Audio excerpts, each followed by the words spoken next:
श्री शिवाय नमस्तुभ्यम हर हर महादेव। छत्तीसगढ़ राज्य के रायपुर के धमतरी रोड सेजबहार में गुरुजी पंडित प्रदीप मिश्रा जी द्वारा श्री शिव महापुराण कथा शुरू हो गई है। यह 7 दिवसीय शिव महापुराण कथा है जो कि 24 दिसंबर से 30 दिसंबर तक दोपहर के 2 बजे से 5 बजे तक आस्था और यूट्यूब के माध्यम से देखी जा सकती है। आज मतलब 28 दिसंबर की शिव पुराण कथा में गुरुजी पंडित प्रदीप मिश्रा जी ने 4 बिल्कुल नए उपायों की जानकारी दी है। यह उपाय आप कल मतलब मासिक शिवरात्रि जो है 29 दिसंबर को उसमें करके अधिक से अधिक लाभ प्राप्त कर सकते हैं। आज की शिव महापुराण कथा में गुरुजी ने कहा है कि कैसा भी व्यापार हो, कैसी भी नौकरी हो, उसमें आप उन्नति प्राप्त करने के लिए, तरक्की प्राप्त करने के लिए बिल्कुल नया और सरल उपाय आप कर सकते हैं। वटकेश्वर महादेव का नाम स्मरण करते हुए यह उपाय करना है। 1 बेलपत्र और 1 कलश जल से यह उपाय करना है। बस इतना ही इस उपाय के लिए आवश्यक है। यह उपाय कैसे करना है इस वीडियो के अंत में हम आपको आसान भाषा में वीडियो के माध्यम से समझाने का प्रयास करेंगे। आज 28 दिसंबर 5वें दिन की शिव महापुराण कथा में जो कि रायपुर में चल रही है, इसमें गुरुजी पंडित प्रदीप मिश्रा जी ने कुल 14 उपाय पत्र और उपयोगी जानकारियाँ दी हैं। सभी की जानकारी हम आपको इस वीडियो के माध्यम से दे देंगे। अगर किन्हीं कारणवश आपने आज की कथा नहीं सुन पाई है तो पूरी कथा का रास्ता तो आपको इस छोटे से वीडियो से प्राप्त होने वाला है।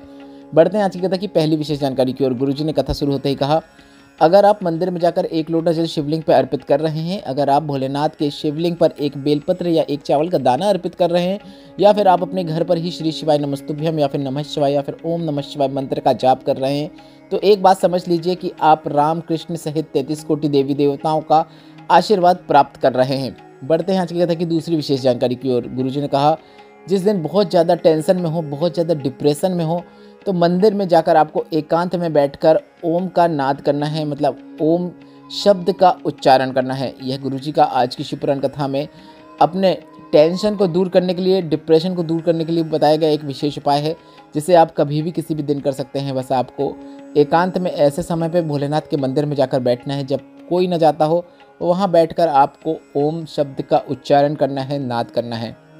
गुरुजी ने कहा, अगर आप ऐसा करते हैं तो 33 कोटि देवी देवता तुम्हारा टेंशन दूर करने के लिए, तुम्हारा डिप्रेशन दूर करने के लिए, तुम्हारी समस्याओं को दूर करने के लिए तुम्हारे समक्ष आकर खड़े हो जाते हैं। इसके साथ ही गुरुजी ने बताया, अगर किसी को मिलो तो आपको मिलते समय उससे श्री शिवाय नमस्तुभ्यम बोल देना चाहिए। घर आओ तो घर आते समय आपको श्री शिवाय नमस्तुभ्यम बोल देना चाहिए। घर से जाओ तो घर से जाते समय भी श्री शिवाय नमस्तुभ्यम बोलते हुए जाना चाहिए। अगर जब हम बारंबार भगवान का इस प्रकार से नमस्कार करते हैं तो शिव हमारे पास आकर, हमारे समीप आकर खड़े हो जाते हैं। बढ़ते हैं आज की कथा की तीसरी विशेष जानकारी की ओर। गुरुजी ने कहा, जब डॉक्टर बोल दे कि आयु कम हो, जब डॉक्टर बोल दे कि तुम्हारे प्राण जाएंगे, मतलब आपकी उम्र कम लग रही हो, बीमारियों से आप ग्रसित हों, तो आपको शिव का नाम लेना शुरू कर देना चाहिए। आपको लाभ जरूर देखने को मिलेगा। बढ़ते हैं आज की कथा की चौथी विशेष जानकारी की ओर। सुलोचना जी पत्र लेकर आए जिसमें लिखा, मैंने 5 कथा पंडाल में बैठकर कथा सुनी। 5 कथा पंडाल में कथा पूर्ण होने के बाद मेरा गर्व ठहर गया। डॉक्टर ने कहा कि संतान नहीं होगी, पर ऐसी कृपा हुई कि मुझे 1 नहीं 2 मेरे पुत्र हुए हैं। उसी का आभार व्यक्त करने में कथा पंडाल में आए हूँ।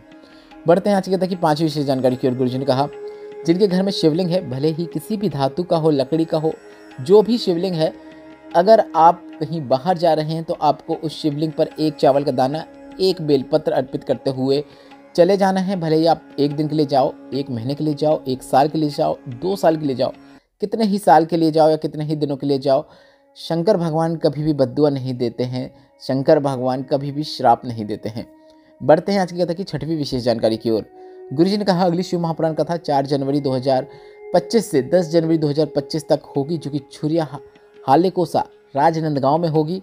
और इस शिव पुराण कथा का नाम गुरुजी ने बता दिया है, जो कि साहित्य शिव महापुराण कथा होगा। और गुरुजी ने कहा, शंकर भगवान को क्या क्या चढ़ा सकते हैं, घर में किस प्रकार से शंकर भगवान की पूजन कर सकते हैं, वह सभी जानकारी आपको शिव महापुराण कथा, जो कि साहित्य शिव महापुराण कथा छुरिया हालेकोसा राजनांदगांव छत्तीसगढ़ में होगी, उसमें आपको प्राप्त हो जाएगी।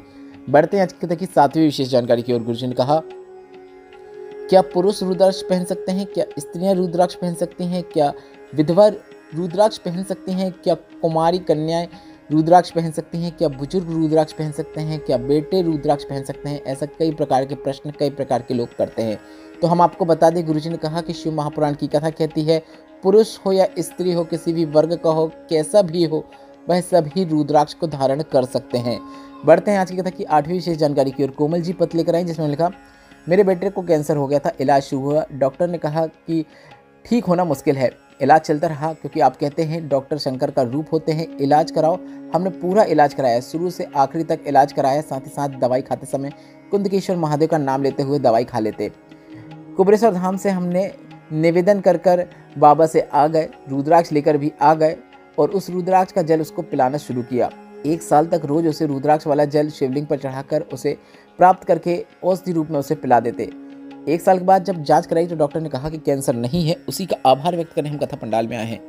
बढ़ते हैं आज की कथा की 9वीं विशेष जानकारी की और लीला जी पत्र लेकर आए, जिसमें लिखा 20 वर्ष हो गए थे, संतान सुख नहीं था, लोग मुझे बांझ कहते थे। मेरी दीदी ने आपकी कथा के बारे में बताया। मैंने सफ़ेद आंकड़े की जड़ का प्रयोग किया, 1 लोटा जल भोलेनाथ को अर्पित करना शुरू किया और भोलेनाथ पर विश्वास कर लिया और भोलेनाथ के सहारे हो गई।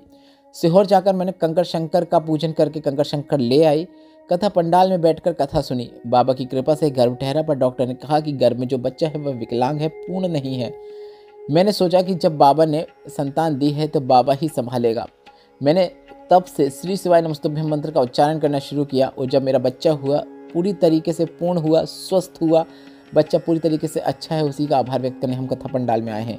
बढ़ते हैं आज की कथा की 10वीं विशेष जानकारी की और हेमलता जी पत्र लेकर आए, जिसमें लिखा मेरी शादी के 16 वर्ष हो गए थे, संतान का सुख नहीं था। 3 बार सफ़ेद आंकड़े की जड़ का प्रयोग किया, 2 बार पशुपतिनाथ व्रत भी किया, 5 पंडाल में शिव पुराण कथा सुनी और बाबा की कृपा से 9वां महीना चल रहा है, उसी का आभार व्यक्त करने हम कथा पंडाल में आए हैं।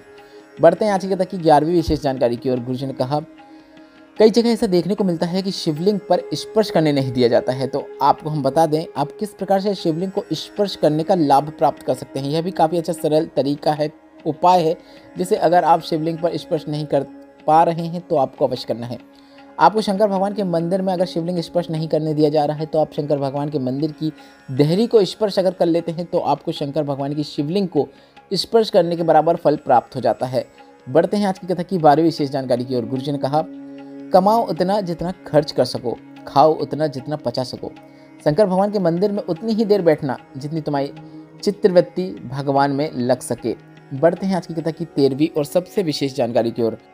आज की शिव महापुराण कथा में गुरुजी ने एक ऐसा उपाय बताया है जिसे आप कभी भी किसी भी दिन से करना शुरू कर सकते हैं।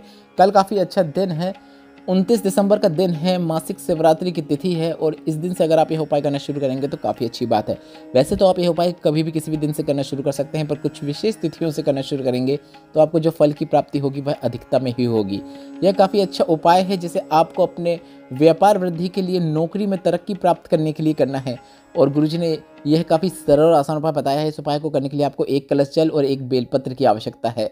बस आपको यह उपाय वटकेश्वर महादेव का नाम स्मरण करते हुए करना है। किस प्रकार से करना है ध्यान से सुनिएगा। अगर कोई व्यापार अच्छा नहीं चल रहा है, व्यापार में आपको तरक्की देखने को नहीं मिल रही है, नौकरी में आपको तरक्की देखने को नहीं मिल रही है, तो आपको वटकेश्वर महादेव का नाम लेते हुए यह सरल उपाय करना है। आपको 1 बेलपत्र लेना है और बेलपत्र को आपको शिवलिंग के ऊपर अर्पित करना है। पर इस उपाय के अंतर्गत आपको बेलपत्र को शिवलिंग पर इस प्रकार से अर्पित करना है कि बेलपत्र की डंडी आपकी ओर होना चाहिए। कहीं से भी बैठकर आप बेलपत्र को शिवलिंग पर अर्पित कर रहे हैं, कौन सी भी दिशा में बैठकर आप बेलपत्र को शिवलिंग पर अर्पित कर रहे हैं, बस इस बात का ध्यान रखें कि बेलपत्र की डंडी जब शिवलिंग के ऊपर आप अर्पित करेंगे वह आपकी ओर होना चाहिए। इसके बाद 1 कलश का जल आपको 7 बार करके शिवलिंग पर अर्पित कर देना है। आपको 7 कलश जल अर्पित नहीं करना है, यह गुरुजी ने कहा।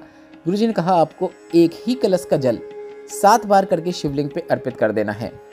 मतलब 1 कलश का जल आप थोड़ा सा अर्पित करें, फिर रुक जाएं, फिर थोड़ा सा अर्पित करें, फिर रुक जाएं। इस प्रकार से 6 बार अर्पित करें और 7वीं बार में पूरा जल आप शिवलिंग के ऊपर अर्पित कर दें। यह पूरा उपाय करते समय, मतलब बेलपत्र अर्पित करते समय, जल अर्पित करते समय आपको वटकेश्वर महादेव का नाम स्मरण करते हुए यह उपाय करना है। जल अर्पित करने के बाद वटकेश्वर महादेव का नाम लेते हुए अपने मन की बात भोलेनाथ से बोल देना है। और गुरुजी ने कहा लगातार 15 से 20 दिन आप यह उपाय करके देखना।